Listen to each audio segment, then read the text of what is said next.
Nga Gjirokastra në vijim të takimin të radhës që po zhvillohet për Shqipëri, kryesocialisti Edi Rama i është kundërpërgjigjur kritikëve për fjalimin e tij një ditë më parë, drejtuar adoleshentëve në lidhje me foto të nudo. Po mirë, si ka mundësi, ku e gjen këta kapacitetin të më bëjnë mua moral, kur këta çdo ditë u tregojnë fëmijëve, u tregojnë familje, u tregojnë shqiptarëve, se si nuk duhet të sillet, se çfarë nuk duhet të thotë njeriu, me akuza, me shpifje, me sharje ekstreme, me nuk e di domethënë, zi nga të katër anët, si ka mundësi. Një komentues pyeste nëse kreu i qeverisë e kalonte dot oqeanin. Ty të kam thënë që nuk shkoj unë dot në USA.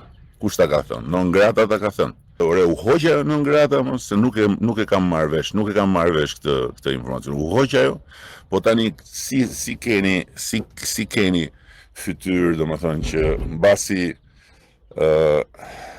i thanë shqiptarëve që u hoqi non grata, do hiqet non grata, tani i thoni a shkoj unë me ta në oqeanit apo jo, a shkoj. Rama nuk është kritikat për opozitën. Këta nuk dinë bëjnë opozitë, këta dinë vetëm të vetë shkatrohen dhe në vetë shkatrimin sipër të pengojnë sa të mundën Shqipërinë edhe të nxinë jetën sa të mundën njerëzve. Këtë dinë bëjnë këta. Dhe prandaj në zgjedhjet e 11 maj do marrin rezultatin më të keq që nga 97 këtej.